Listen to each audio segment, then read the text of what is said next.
மக்களவை எதிர்க்கட்சி தலைவர் காங்கிரஸ் கட்சியின் எங்கள் தலைவர் ராகுல் காந்தி அவர்கள் எப்படி தேர்தல் ஆணையம் ஒரு தேர்தலை மக்களிடமிருந்து எதிர்க்கட்சிகளிடமிருந்து திருடுகிறது அப்படின்னு ரொம்ப தெளிவா ஒரு பிரசன்டேஷன் கொடுத்து விளக்கம் கொடுத்திருக்காங்க. அந்த விளக்கத்தை பார்த்ததுக்கு அப்புறம் நாடே ஒரு பெரிய அதிர்ச்சியில் இருக்கிறத நம்ம பார்க்க முடியுது. அதுக்கு ஒரே ஒரு உதாரணத்தை மட்டும் எடுத்துக்கிட்டு அதை விரிவா காங்கிரஸ் கட்சி ஏறக்குறைய ஒரு வருஷ காலமா ஆய்வு செஞ்சு அதை நாங்க வெளியிட்டு இருக்கோம். அதுல ஒண்ணு பெங்களூர்ல, கர்நாடகா மாநிலத்துல பெங்களூர் மத்திய தொகுதியில எப்படி நாடாளுமன்ற தேர்தலில் பாஜக தேர்தல் ஆணையத்தினோட உதவியோட தேர்தலில் எப்படி தில்லுமுள்ளு பண்ணியிருக்காங்க அப்படிங்கறத தெளிவா விளக்கியிருக்காங்க. அது பாத்தீங்கன்னா அந்த பெங்களூர் மத்திய தொகுதியில காங்கிரஸ் கட்சிக்கு 6,26,208 ஓட்டு விழுந்திருக்கு.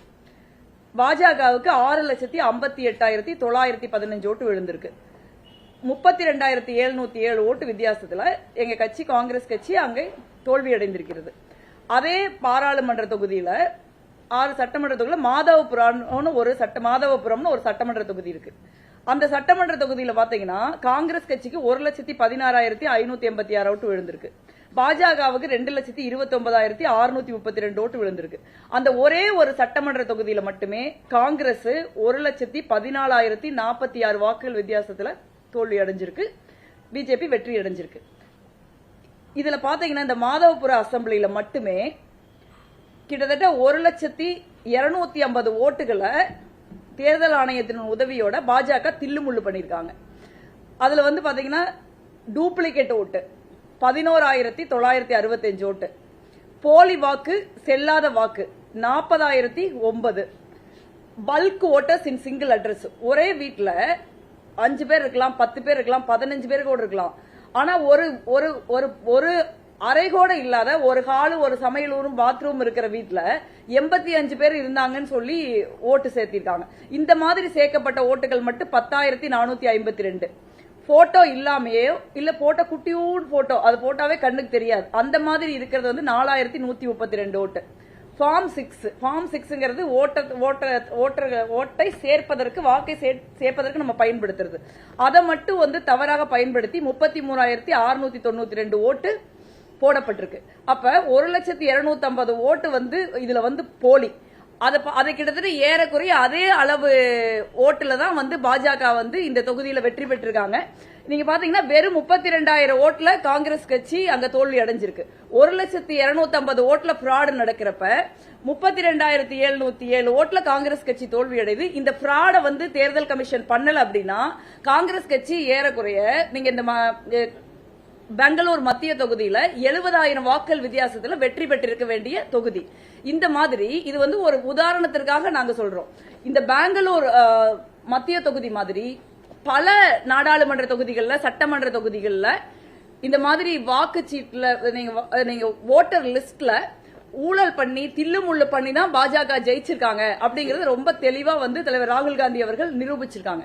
இப்ப நம்ம எல்லாம் என்ன நினைக்கிறோம், நம்மள மாதிரி சாதாரண மக்கள்லாம் நம்ம ஊர்ல எல்லாம் பாத்தீங்கன்னா அன்னைக்கு ஒரு திருவிழா மாதிரி இருக்கும். மக்கள் அன்னைக்கு ப்ராப்பரா போய் ஒரு சந்தோஷமா போய் கியூல நின்று மணிக்கணக்கில் வெயில்ல, மழையில, குளிர்ல மணிக்கணக்கில் வாக்குச்சாவடி முன்னாடி கியூல நின்று அதுக்கப்புறம் போய் மகிழ்ச்சியோட ஓட்டு போட்டு அவங்களுக்கு பிடிச்ச கட்சிக்கு, அவங்க ஜெயிக்கணும்னு நினைக்கிற கட்சிக்கு ஓட்டு போட்டு வர்றதை நம்ம பாக்குறோம். இப்ப ஒவ்வொருத்தரும் எந்த நம்பிக்கையில போய் அந்த வாக்குச்சாவடிக்கு போய் ஓட்டு போடுறாங்கன்னா நம்மளுடைய வாக்கு ஏதோ ஒரு விதத்துல ஒரு மாற்றத்தை ஏற்படுத்த காரணமா இருக்குது அப்படின்னு ஒரு நம்பிக்கையில அவங்க ஓட்டு போடுறாங்க. நம்மளுடைய வாக்கு ஒரு கட்சி, நமக்கு பிடிச்ச கட்சி வெற்றி அடைவதற்கு காரணமா இருக்கும் நம்பி அவங்க ஓட்டு போட்டு வர்றாங்க. ஆனால் அந்த தேர்தல் மீதான சாதாரண எளிய மக்களுடைய நம்பிக்கையை இன்று பாஜக தேர்தல் ஆணையத்தினோட உதவியோட உடைச்சிருக்காங்க. இது எவ்வளவு பெரிய ஒரு பின்னடைவு இந்திய ஜனநாயகத்துக்கு நம்ம யோசிச்சு பார்க்கணும்.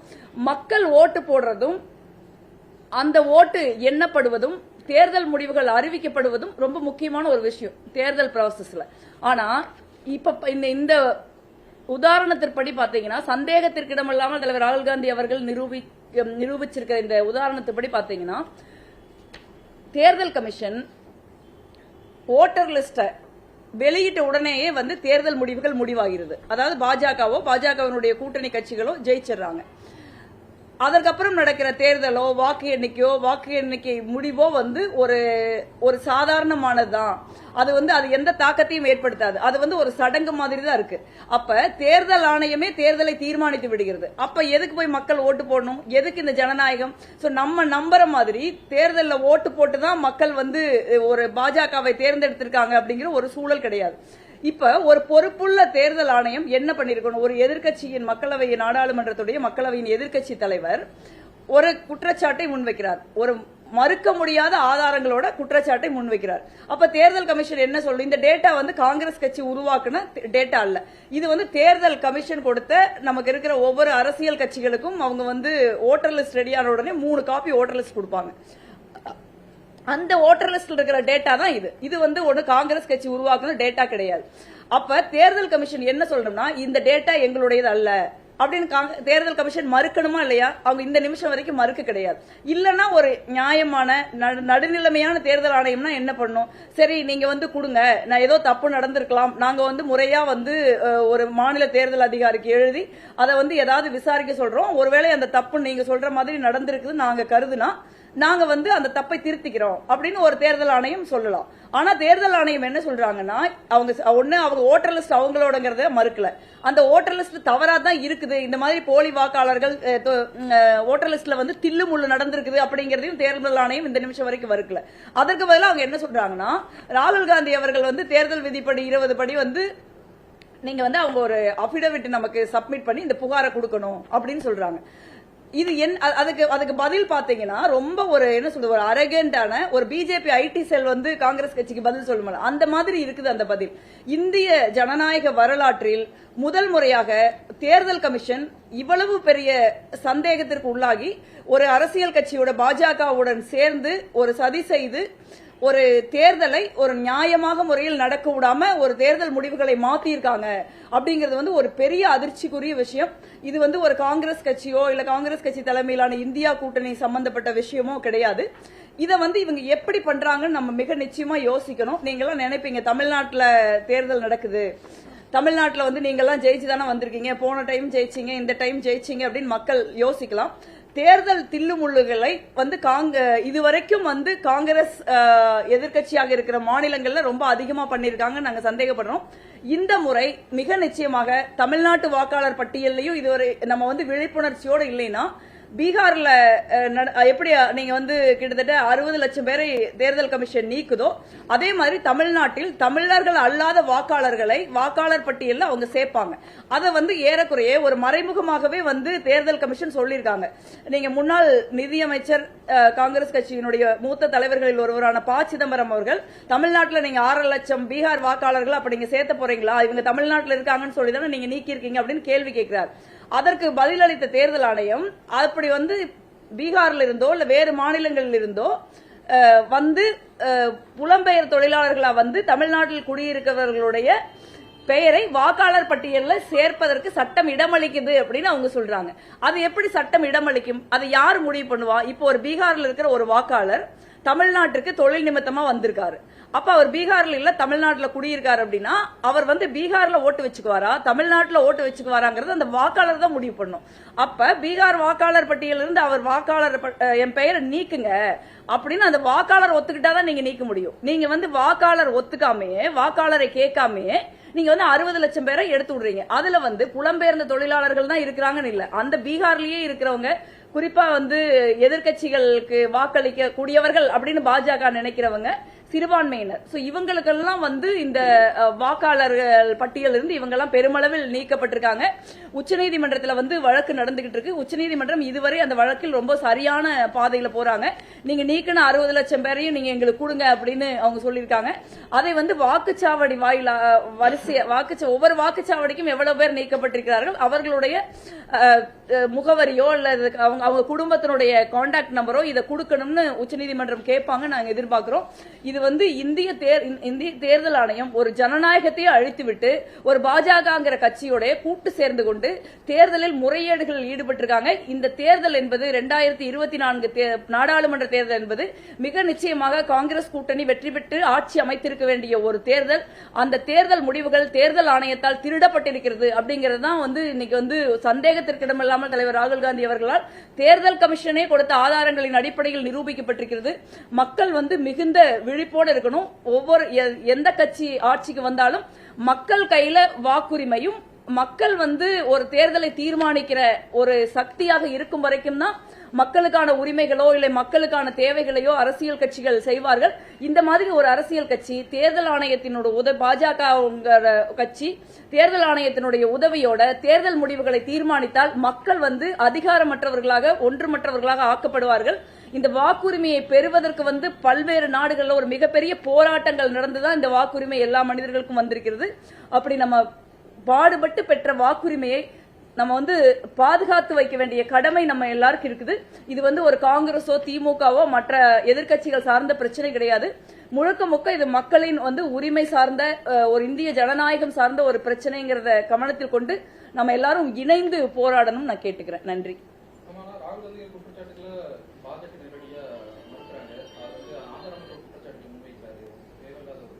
இல்ல பாஜக எதுக்கு நீங்க இந்திய தேர்தல் ஆணையத்துக்கு ஸ்போக்ஸ் பர்சன் ஆகுறாங்க? இப்ப தேர்தல் ஆணையம் ஒரு ஒரு இண்டிபெண்டன்ட் அமைப்புன்னு சொல்லிக் கொள்கிற தேர்தல் ஆணையம், மக்கள் வரிப்பணத்தில் நடக்கிற ஒரு தேர்தல் ஆணையம், ஒரு எதிர்க்கட்சியின் தலைவர், மக்களவை எதிர்க்கட்சி தலைவர், ஒரு எதிர்க்கட்சியின் முக்கியமான தலைவர் வந்து ஒரு ஆதாரங்களோட குற்றச்சாட்டுறப்ப ஏன் அந்த தேர்தல் கமிஷன் வெளியில வந்து பேச வேண்டியதான? தேர்தல் கமிஷனுக்காக பாஜக ஏன் அவங்க வந்து பேசுறாங்க? அப்ப தேர்தல் கமிஷனை காப்பாற்ற வேண்டிய அவசியம் பாஜகவுக்கு என்ன இருக்கு? அப்ப வந்து மிக நிச்சயமாக நம்ம சொல்றதை உறுதிப்படுத்துற மாதிரி தான் பாஜகவின் செயல்பாடுகள் இருக்குதுன்னு நான் நினைக்கிறேன்.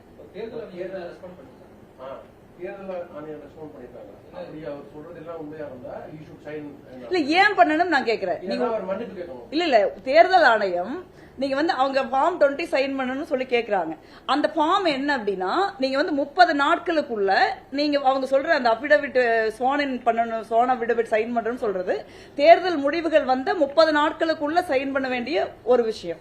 அதாவது அதே மாதிரி நீங்க தேர்தல் விதி வந்து ரெஜிஸ்ட்ரேஷன் ஆஃப் எலெக்ஷன் ஆக்ட் கீழே பாத்தீங்கன்னா அந்த தேர்தல் 20க்கு படி நீங்க வந்து அது வந்து வாக்காளர் அடையாள வாக்காளர் பட்டியல் வெளியிடாதுக்கு முன்ன நம்ம அதை கேட்கறது. ஃபார்ம் 6ஓ ஃபார்ம் 7ஓ இல்ல ஃபார்ம் 8ஓ நம்ம போட்டு நம்ம ஓட்டை சேர்க்கவோ இல்ல ஓட்டை நீக்கவோ நம்ம ஓட்டை டிரான்ஸ்பர் பண்ணவோ பண்றப்ப கொடுக்கறது. இது வந்து தேர்தல் நடந்து 1.5 வருஷம் ஆயிருச்சு. இப்ப நீங்க வந்து ஸ்வான் அண்ட் அபிடவிட் போட நீங்க என்ன சொல்ல போறீங்க?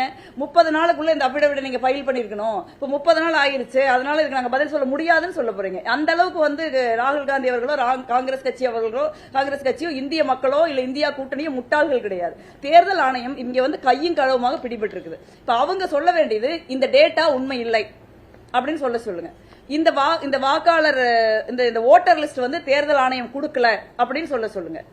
இப்ப இந்த தேர்தல் ஆணையத்தை தவிர வேற யாரும் வந்து ஓட்டர் லிஸ்ட் ப்ரொடியூஸ் பண்ண முடியாதுல்ல? அரசியல் கட்சிகள் எந்த அரசியல் கட்சியா இருந்தாலும் ஆளுங்கட்சியா இருந்தா கூட ஓட்டர் லிஸ்ட் ப்ரொடியூஸ் பண்ற அதிகாரம் தேர்தல் ஆணையத்துக்கு தான் இருக்குது. எதுவுமே வந்து ஃபார்ம் 6ஓ 7ஓ 8ஓ 20ஓ 13ஓ 17C எல்லா ஃபார்முமே வந்து எலெக்ஷன் கமிஷன் தான் ப்ரொடியூஸ் பண்ண முடியும். இந்த நாங்க கேட்கிற எளிமையான கேள்வி, இந்த எலெக்ஷன் இந்த நீங்க வாக்கு சீட்டை நீங்க ஓட்டர் லிஸ்ட் கொடுத்தீங்கல்ல பெங்களூர் சென்ட்ரல்ல நாங்க வெளியிட்டு இருக்கிறோம்ல, அது உங்களுடைய ஓட்டர் லிஸ்ட்ங்கிறத நீங்க ஒத்துக்கிறீங்களா இல்ல மறுக்கிறீங்களா?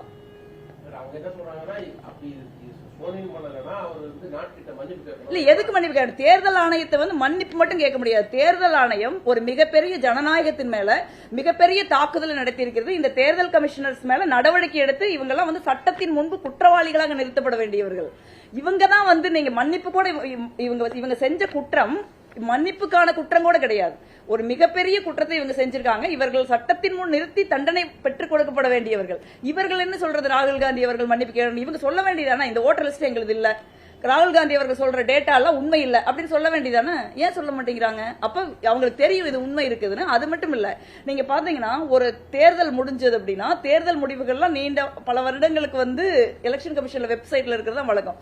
2019 தேர்தல் முடிஞ்ச உடனே எடுத்துட்டாங்க. ஏன் எடுக்கிறாங்க? அது இருக்கணும்ல. இப்ப பல்வேறு மாநில தேர்தல்களுடைய ஓட்டு பேட்டர்னோட வாக்காளர் விவரங்கள் வந்து ஓட்டு போட்டவங்களோட விவரம் வந்து இப்ப வந்து எடுக்கப்பட்டிருக்குது. நீங்க போய் எலெக்ஷன் கமிஷன் வெப்சைட்ல போய் முன்னாடி பாத்தீங்கன்னா ஸ்டேட்னு போட்டா வரணும்ல, பழைய தேர்தல்கள்லாம் வரணும்லான வரமாட்டேங்குது. தேர்தல் ஆணையம் வெளிப்படையாகவே வந்து பாஜகவுக்கு தில்லுமுள்ளு செய்யறாங்க, தேர்தலை திருடுகிறார்கள் அதுல உண்மை. ஆமா, ஏன்னா எலெக்ஷன் கமிஷன் வந்து மிச்ச மீதி இருக்கிற டேட்டாவெல்லாம் கூட அது என்ன சோசியல் மீடியால போட்டுட்டு இருக்காங்க, எல்லாத்தையும் வேக வேகமா அழிச்சிட்டு இருக்காங்க அப்படின்னு சொல்லிட்டு. எதுக்கு பயப்படுறீங்க, யாருக்கு பயப்படுறீங்க? அப்ப வந்து இப்ப உண்மை நிரூபிக்கப்பட்டிருக்கிறதுனால தேர்தல் கமிஷன் வந்து கையும் களவுமாக பிடிபட்டிருக்கிறார்கள். அதனாலதான் இவ்வளவு பதட்டப்படுறாங்கன்னு நான் நினைக்கிறேன்.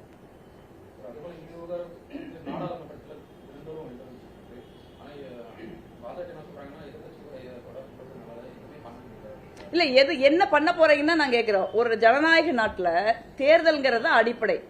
அந்த தேர்தலையே திருடிக்கிட்டு அப்புறம் நீங்க பாராளுமன்றத்தில் என்ன பண்ண போறீங்கன்னு நாங்க கேட்கிறோம். பாராளுமன்றமே வந்து பாராளுமன்றங்கிறது என்ன, மக்கள் விரும்பி ஒரு கட்சிக்கு ஒரு வேட்பாளருக்கு ஓட்டு போட்டு அவங்கள ஜெயிக்க வச்சு பாராளுமன்றத்துக்கு அனுப்புனாதான் அது உண்மையான பாராளுமன்றம். பாஜகவே தேர்தல் ஆணையத்தினோட உதவியோட அவங்க பாஜக கட்சியை சேர்ந்தவர்களை பெரும்பான்மையான அளவுல வெற்றி பெற வச்சுக்கிட்டு இப்ப நீங்க பாருங்க, பெங்களூர் சென்ட்ரல்ல தேர்தல் முறையா நடந்திருந்தா எங்க காங்கிரஸ் கட்சியின் வேட்பாளர் தான் அங்க வெற்றி பெற்றிருப்பாரு. இந்த மாதிரி எத்தனையோ தேர்தல்களை திருடி நீங்க இப்ப இருக்கிற ஆட்சியை பொறுத்த வரைக்கும் 25 சீட்ல வந்து மாறுதல் வந்திருந்தாலே காங்கிரஸ் தலைமையிலான இந்தியா கூட்டணி ஆட்சி தான் அமைஞ்சிருக்கும். ஆனா இந்த மாதிரி இவங்க எத்தனை தொகுதிகளை திருடி இருக்காங்க. நாங்க என்ன கேட்கிறோம், தேர்தல் ஆணையம் வந்து தைரியம் இருந்துச்சு அப்படின்னா தேர்தல் ஆணையம் இந்த தேர்தல் நடந்த 543 தொகுதிகளின் வாக்காளர் பட்டியலை எடுத்து காங்கிரஸ் கட்சியிட்ட கொடுக்கட்டும். இல்ல நீங்க வந்து ஒரு இண்டிபெண்டான ஆட்களை வேற வச்சு நீங்க கொடுங்க. இப்ப நீங்க வந்து முறைப்படி நீங்க என்ன பண்ணணும்னா, இப்ப உங்களுக்கு தைரியம் இருந்தா இங்க பாருங்க, நாங்க 543 தொகுதியிலையும் தேர்தலை ஒழுங்கா தான் நடத்திருக்கோம், இந்தாங்க ஓட்டர் லிஸ்ட் எடுத்து போட முடியுமா தேர்தல் ஆணையத்தினால? எதுக்கு எல்லாத்தையும் அழிக்கிற பணியில போய் ஈடுபட்டு இருக்காங்க நம்ம கேட்க வேண்டியிருக்குல்ல. எதிர்கட்சிகள் வந்து ரைஸ் பண்ணிட்டு இருக்காங்க, பார்லிமெண்ட் ரைஸ் பண்ணிட்டு இருக்காங்க. பட் இவ்வளவு நடந்ததுக்கு அப்புறம் கூட எதுவும் பெருசா ஆக்ஷன் வரல. அப்ப எல்லா எதிர்கட்சியும் சேர்ந்து இப்ப வரப்போற பிஆர் எலெக்ஷன்ஸ் இருக்குல்ல, அதை பைகாட் பண்ற மாதிரி இல்ல அந்த மாதிரி இல்ல நம்ம மக்கள் மத்தியில எடுத்துட்டு போகணும். ஏன்னா இது மக்களுக்கான ஒரு இருக்கு, மக்கள்கிட்ட இருக்கிற ஒரே ஒரு உரிமை, இது உறுதியா அந்த உரிமை அவங்களுக்கு இருக்குது. சோ அந்த ஒரே ஒரு உரிமையை கூட மக்களிடமிருந்து பறிக்கலாம்னு நினைக்கிறப்ப இந்த பிரச்சனையை பொறுத்த வரைக்கும் பெருமளவில் மக்களை திரட்ட வேண்டிய பணி, மக்களுக்கு மத்தியில போய் இதை சொல்ல வேண்டிய பணியை வந்து எதிர்கட்சிகள் செய்யணும்னு நான் நினைக்கிறேன்.